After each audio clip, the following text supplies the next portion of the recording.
En esta formación vamos a estudiar los encastres Montessori y las actividades y la secuencia de trabajo que propone el método Montessori para este tipo de materiales.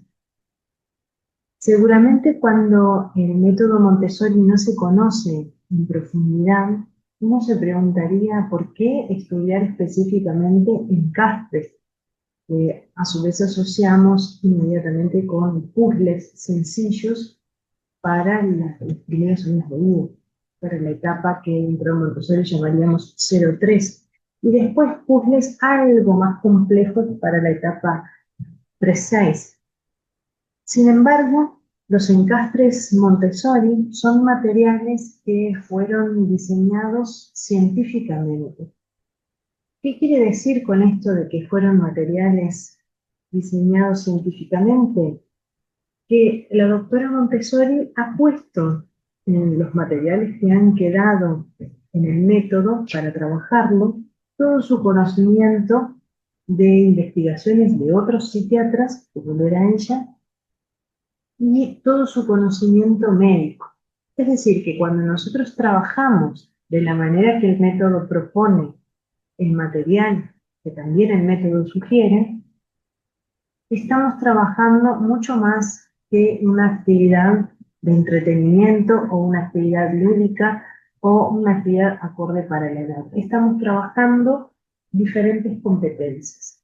Competencias de autorregulación, competencias motoras y competencias cognitivas y habilidades cognitivas. Entonces vamos a ver un poquito de qué se trata el hecho de estudiar los encastres, ¿no?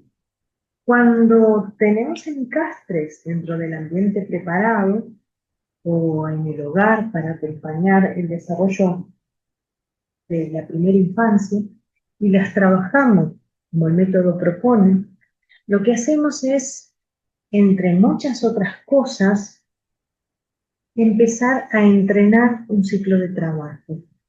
Es decir, el método Montessori propone tiempos determinados de trabajar el método, es decir, de trabajar de esta forma estructurada por el material.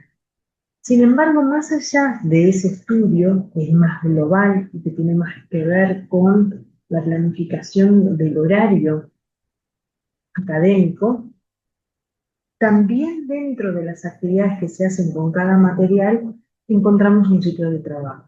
Es decir, un tiempo que empieza desde que el niño toma el material, va a buscarlo al estante, ya sea que vaya él, que acompañe al adulto que lo va a buscar, pero digamos, desde ese tiempo en que se acerca al material, estando el material en el estante, que lo ejecuta, lo trabaja, lo guarda y lo devuelve a ese estante donde está. Ahí se completa un ciclo de trabajo. Completar un ciclo de trabajo, entendido de esta manera, es fundamental para el trabajo en la primera infancia, por varias razones. Primero, porque refuerza la sensación y la convicción de que yo puedo, ¿no? Yo puedo. Es decir, que entonces refuerza la autoestima, ¿no? La capacidad de creer en uno mismo. El saber que no dependo de nadie, sino que yo puedo hacer las cosas, ¿no? Esa felicidad del logro. Por otro lado, completar un ciclo de trabajo, entendido como lo definimos, permite trabajar el desarrollo de la voluntad. Que para María Montessori la voluntad es algo que, a pesar de que nacemos con ella, necesitamos desarrollarla. Entonces, podemos sostener muchas cosas si tenemos voluntad, pero esa voluntad hay que entrenarla. Y poder sostener un ciclo de trabajo es una manera de entrenar esa voluntad. Un ciclo de trabajo permite además sostener la concentración en algo, la concentración sostenida y focalizada, la memoria, porque necesito recordar los pasos en que me fue mostrada la ejecución del material para repetir. Me permite trabajar de forma manipulativa y sensorial y bajar, por lo tanto, las tensiones que pueda generar el cerebro reptil, el cerebro primario, de que todos tenemos, ¿no? Las sensaciones de ansiedad, de nerviosismo, de inquietud, bajan y empiezan a autorregularse con la manipulación de material. Después permiten también trabajar la memoria. Yo tengo que recordar pasos, tengo que recordar lo que había que hacer, entonces voy entrenando gradualmente la memoria. Así que tenemos autorregulación emocional, empoderamiento de la persona, a nivel emocional y por lo tanto psicológico, desarrollo de la voluntad, que a su vez repercute directamente en la memoria, la atención sostenida, la concentración y la focalización en la actividad, y el desarrollo del pensamiento lógico, matemático, computacional, en la medida en que tenga que recordar una secuencia. ¿Qué otras ventajas trae trabajar los encastres de la manera que propone el método? Bueno, desarrollar habilidades motoras, como por ejemplo empezar a trabajar la pinza. Y si ya la pinza está lograda, empezar a refinar esa ejecución de la pinza. También tiene mucho que ver el trabajo de la habilidad del motor grueso. Me tengo que trasladar con ese material y eso implica otra precisión en el uso del motor grueso. De desarrollar habilidades espaciales, yo necesito organizar ese material de los encastres de determinada manera que quede visualmente claro lo que tengo que hacer. Es decir, tengo que organizar la información que me da el material concreto de manera tal que yo pueda discriminar el material que es útil del material que es inútil o que es soporte de esa actividad, para poder ejecutar los pasos y recordar el orden de esos pasos. O sea que el material concreto acá se vuelve un material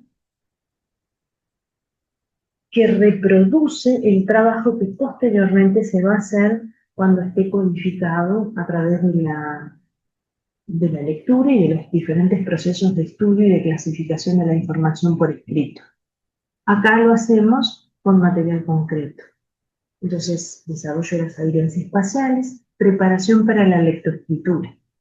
Toda la manera de ejecutar el material se hace siguiendo el orden de la lectoescritura, de cómo escribimos y de cómo se nos presenta la información escrita para leerla, es decir, de arriba hacia abajo y de izquierda a derecha.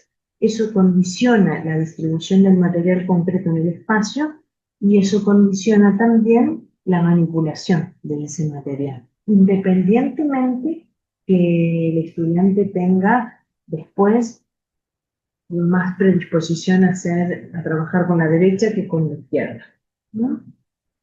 Es decir, que trabajar la preparación para la escritura no significa entrenar estudiantes diestros, ¿no? Que sean hábiles con la mano derecha, para nada, no tiene que ver con eso.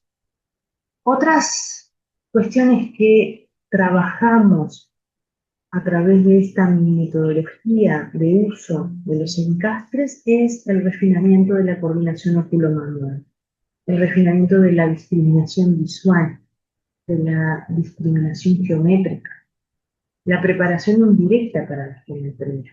Empezamos a agudizar una observación visual que me permite ver las características que hacen la diferencia entre una figura geométrica y otra, entre un color y otro, entre una forma y otra. Adquisición de vocabulario, porque todo esto tiene como presentación siguiente la lección de 3 periodos.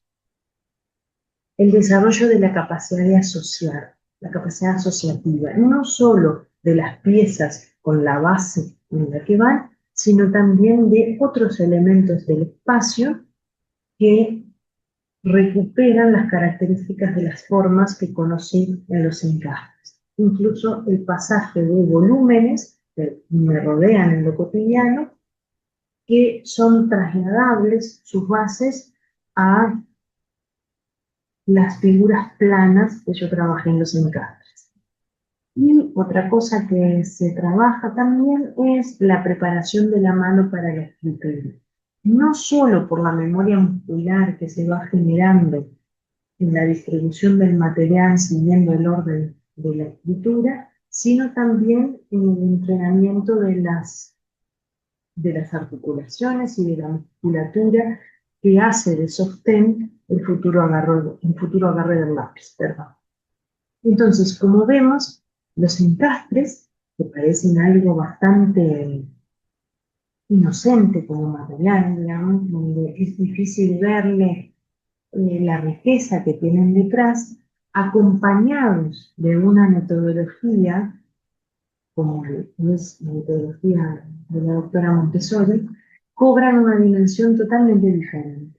Y para que cobren esa dimensión diferente, hay que saber cómo trabajarlos, hay que saber cómo organizarlos en el ambiente, hay que saber cómo ofrecerlos, cómo mostrar su uso, y hay que saber también cómo ir graduando la dificultad cuando el uso primario que yo le doy, que le muestro al niño, ya satisface todos los niveles de inteligencia posibles que tiene para desarrollar.